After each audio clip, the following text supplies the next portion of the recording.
Hello and welcome. ये हमारा दूसरा चैप्टर जो एनसीईआरटी ट्वेल्थ हिस्ट्री का है वो है kings, farmers and towns, early states and economies 600 BCE to 600 CE। इससे रिलेटेड जितने भी MCQs हमें बनते हैं वो हमने इस वाले वीडियो में ले आए हैं आपके साथ। चलिए स्टार्ट करते हैं। What is epigraphy? एपिग्राफी है क्या? इसके ऑप्शंस हैं the study of ancient coins, the study of inscriptions, the study of fossils, the study of architecture. इसका सही आंसर जो बनता है वो है द स्टडी ऑफ इंस्क्रिप्शंस। जो भी एपिग्राफी है मतलब किसी भी हार्ड सब्सटेंसेस पे जो लिखा जाता है उसी की स्टडी को स्टडी ऑफ इंस्क्रिप्शन कहते हैं या एपिग्राफी कहते हैं। चलिए question number second, who deciphered the Brahmi and Kharoshthi script in the 1830s? वो कौन है जिसने ब्रह्मी और खरोश्ती स्क्रिप्ट जो अर्लियर स्क्रिप्ट्स माने जाते हैं उनको डिसाइफर किया? Alexander Cunningham, James Prinsep, William Jones, Max Muller. इनमें से कौन सा वो शख्स है? इसका सही आंसर है जेम्स प्रिंसिप यानी कि बी ऑप्शन। तीसरा क्वेश्चन है what is the meaning of the term Piyadasi use for Ashoka? जितने भी अशोकन इंस्क्रिप्शंस मिले हमें, ठीक है, जो इंस्क्रिप्शंस है उसमें अक्सर एक टर्म यूज की गई है पियादासी। सो हमें इसका मतलब बताना है, उसका मतलब है क्या? इसके ऑप्शंस है protector of the Dharma, conqueror of the world, pleasant to behold, king of the kings. इसका सही आंसर है जो है option C, pleasant to be behold. Fourth question है व्हाट आर इंस्क्रिप्शंस? इंस्क्रिप्शंस है क्या? Painting on walls and seals, क्या ये पेंटिंग्स है वॉल्स और सीलिंग्स पे? Writings engraved on hard surfaces, जो राइटिंग्स लिखावट लिखी गई चीज है हार्ड सबस्टेंस, चाहे वुड पे हो, पत्थर पे हो, पिलर पे हो वो। स्क्रॉल्स मेड ऑफ पेपर और पार्चमेंट्स, पेपर्स पे लिखी गई चीज़ें। Hand written manuscripts on palm leaves, या पाम्स या लीव्स पे लिखी गई चीज़ें। सो इसका जो सही आंसर है वो है writings engraved on hard substances, B option इसका आंसर है। चलिए, how many Mahajanapadas were there in ancient India? Mostly 6th century का टाइम पीरियड माना जाता है इनका। तो कितने महाजनपदास थे? अक्सर बेशतर पूछा जाता है, 12th के अपकमिंग एग्जाम में भी, पिछले में भी आई गेस पूछा गया था, कितने थे? 12, 14, 16, 18। इसका सही आंसर जो है option number C, that is 16। Next question, what does the term janapada mean? जो जनपदा टर्म है, एक तो है महाजनपदा, वो नहीं, जनपदा जो टर्म है इसका मतलब क्या है? A temple of ancient India, the land where a jana people और tribe settlers, the capital of a kingdom, a place of a worship. इनमें से सही ऑप्शन कौन है? इसका जो सही ऑप्शन है वो है B option, the land where a jana people और ट्राइब सेटलर्स। और एक क्वेश्चन जो है हमारा वो है what does the term oligarchy mean? Oligarchy जो टर्म अक्सर यूज की गई है महाजनपद से रिलेटेड, उसका मतलब क्या है? ठीक है, रूल बाय किंग, एक किंग का शासन। Rule by group of man, जहां पर हुकूमत की जाती है by not a single person, नहीं है इन्वॉल्व उसमें बल्कि ग्रुप ऑफ पीपल रूल करते हैं। या रूल बाय मिलिट्री, या रूल बाय एंटायर पॉपुलेशन। इसका जो सही आंसर है वो है बी ऑप्शन आपका, that is rule by group of man. उसी को ओलिगार्की बोलते हैं। चलिए, 8th क्वेश्चन है where is the region of Magadha located in present day India? जो मगधा है, जो बड़ी पॉलिटिकल सेंटर माना जाता था एंशिएंट इंडिया में, आपके बड़े बड़े एम्पायर वहां से उभरे हैं। सो आपको कहना है कि ये जो मगधा है प्रेजेंट डे किस स्टेट ऑफ इंडिया में ठीक है, उत्तर प्रदेश, झारखंड, बिहार, मध्य प्रदेश। इसका सही आंसर जो है वो है Bihar, that is B option आपका। What is the initial capital of Magadha? देखिए इसमें कहा गया what is the initial capital, focus करना है इनिशियल वर्ड पे, ठीक है। सो यानी कि जब मगधा की कैपिटल जो थी, पहली जो कैपिटल थी वो कौन थी लेटर ऑन, इसका मतलब जब इनिशियल वर्ड किया गया यूज है तो इसका मतलब आगे चेंज की होगी। सो हमें वो वाली कैपिटल बतानी है जो स्टार्टिंग में थी, चाहे क्या पाटलिपुत्रा थी, राजगृह थी, उज्जैन थी, तक्षशिला थी। इसका जो सही आंसर है वो जो है Rajgriha, that is option number B. 10th question आपका बनता है, in which century was the capital of Magadha shifted to Pataliputra? अभी हमने ऊपर एक क्वेश्चन में कहा था इनिशियल कैपिटल, फिर राजगृह कहा उसका। अब ये कहना है कि इन विच सेंचुरी, किस सेंचुरी में इसकी जो कैपिटल है मगधा की वो शिफ्ट की गई from Rajgarh to Pataliputra. Option है 6th, 5th, 4th, 3rd century. तो इसका जो सही आंसर है वो है C option, that is 4th century. Next question है, what is the modern name of Pataliputra? जो पाटलिपुत्र है, एंशिएंट पाटलिपुत्र, उसका मॉडर्न नेम क्या है? गया है, राजगृह है, नालंदा है, पटना है, क्या है? इनमें से 4 ऑप्शनों में से कौन सा है? इसका जो सही आंसर है वो है आपका B, that is Patna. What is the primary language used in most Ashokan inscriptions? कौन सी प्राइमरी मेन लैंग्वेज यूज की गई है जो अशोकन इंस्क्रिप्शन हमें मिले हिंदुस्तान में, उनमें कौन सी लैंग्वेज ज्यादातर यूज की गई है? आपके पास ऑप्शंस अवेलेबल है, संस्कृत, प्राकृत, ग्रीक, पाली। इसका जो सही आंसर है वो है B, that is Prakrit. Next question की तरफ बढ़ते हैं, who founded the Mauryan empire? बड़ा आसान सा क्वेश्चन है कि मौर्यन एम्पायर को किसने फाउंड किया, इसकी स्थापना किसने डाली? ठीक है, आपके पास ऑप्शन है अशोका, चंद्रगुप्त मौर्य, बिंदुसारा, दानानंदा। ठीक है, इसका जो सही आंसर है वो है answer B, that is Chandragupta Maurya. चलिए next question, who was Megasthenes and what was the name of the book he wrote about his experiences in India? Megasthenes थे कौन? देखिए बड़ा क्वेश्चन बनता है, इसके साथ साथ जो बाकी क्वेश्चन भी बन लेते हैं इसके एमसीक्यूज के, एक ही को मिलाकर सब बनाया गया है कि मेगास्थनीज जो थे वो कौन थे, और उसने जो किताब लिखी हिंदुस्तान से रिलेटेड वो कौन सी है? इसका ऑप्शन है a Greek ambassador to the court of Chandragupta Maurya, और उसने किताब लिखी है इंडिका। ए रोमन हिस्टोरियन, उसने किताब लिखी है Arthashastra. A Persian diplomat at the court of at Mauryan court Maurya vansha. A famous Mauryan emperor Kautilya's दर्पण।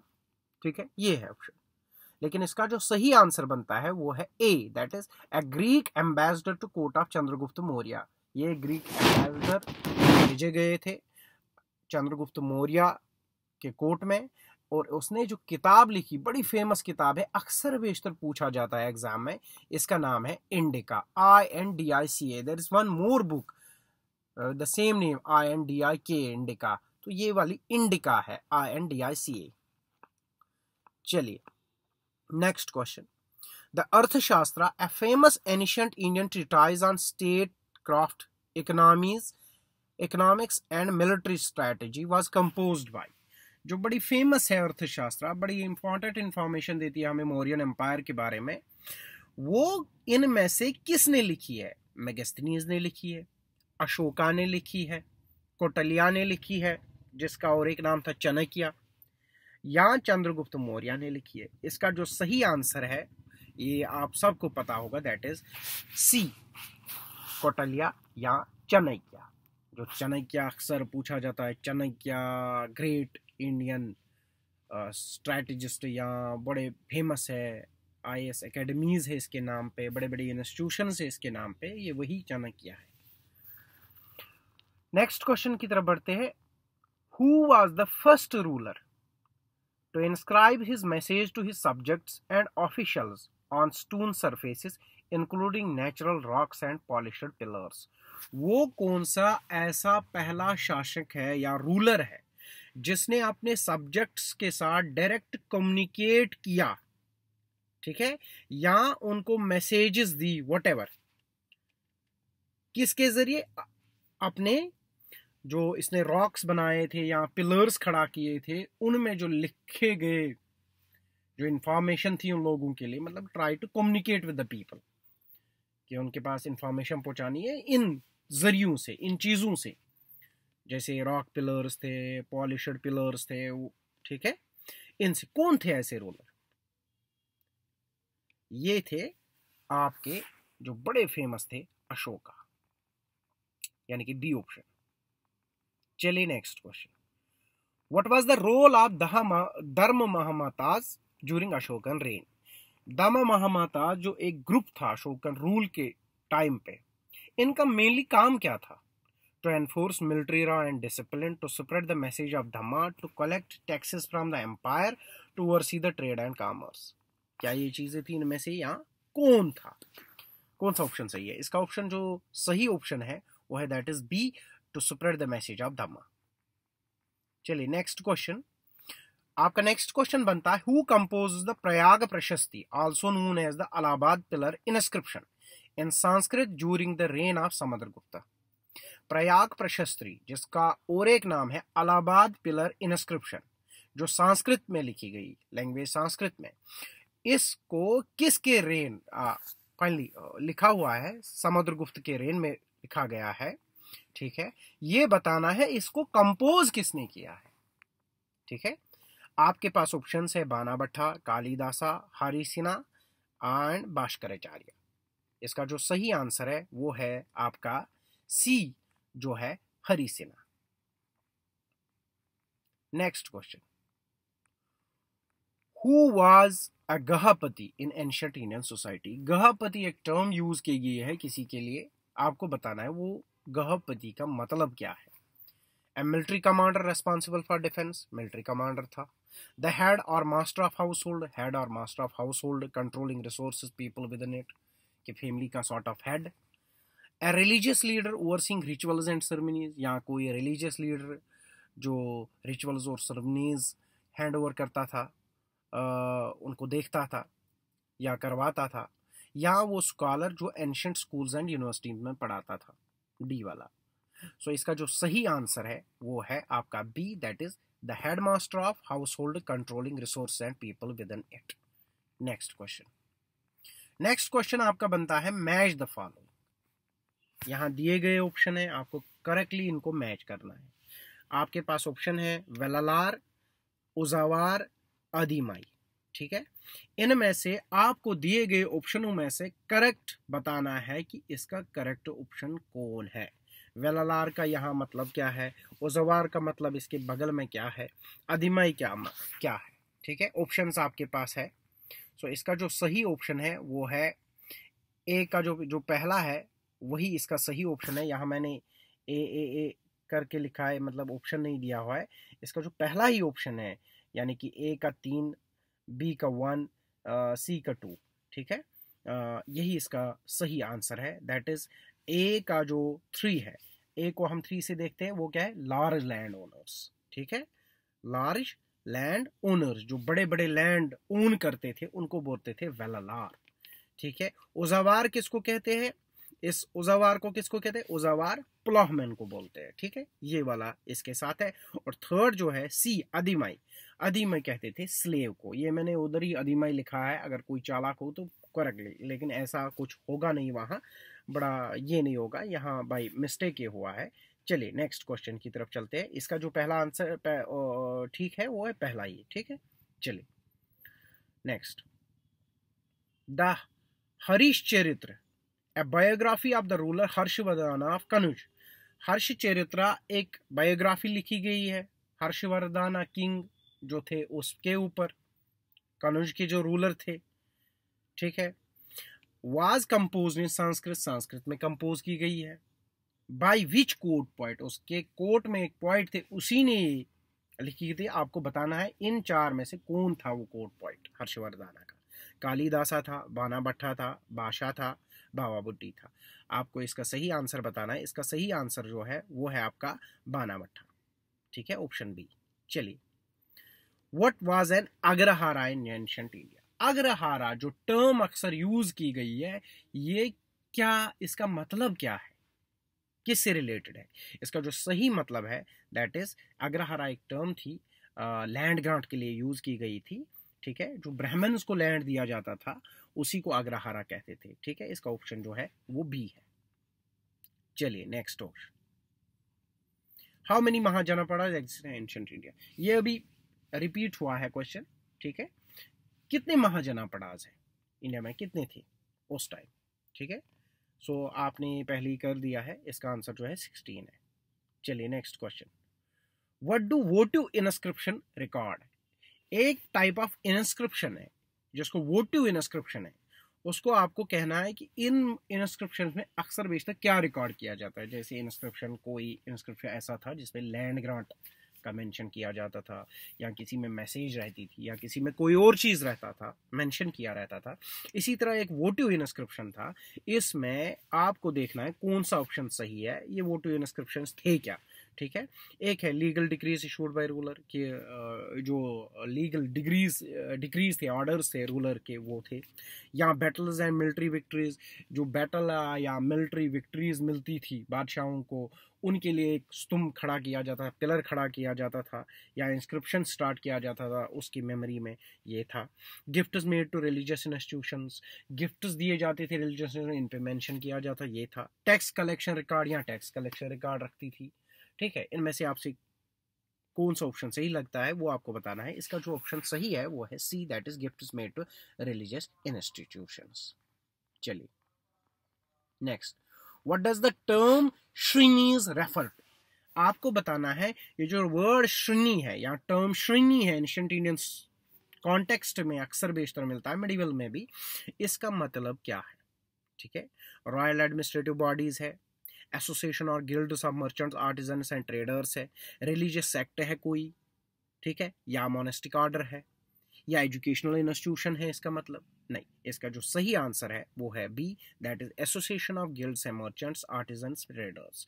ये क्वाइट इंपॉर्टेंट एक ग्रुप था श्रेणीज आपस में ही एंशिएंट इंडियन सोसाइटी में। अगर आप देखेंगे इनके पास अपने, ये बहुत बड़ा रिच क्लास माना जाता था सोसाइटी का उस टाइम, ट्रेडिंग कम्युनिटी का।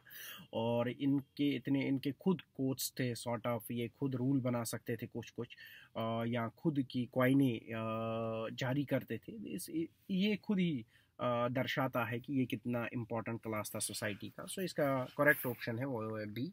चलिए नेक्स्ट क्वेश्चन की तरफ चलते हैं।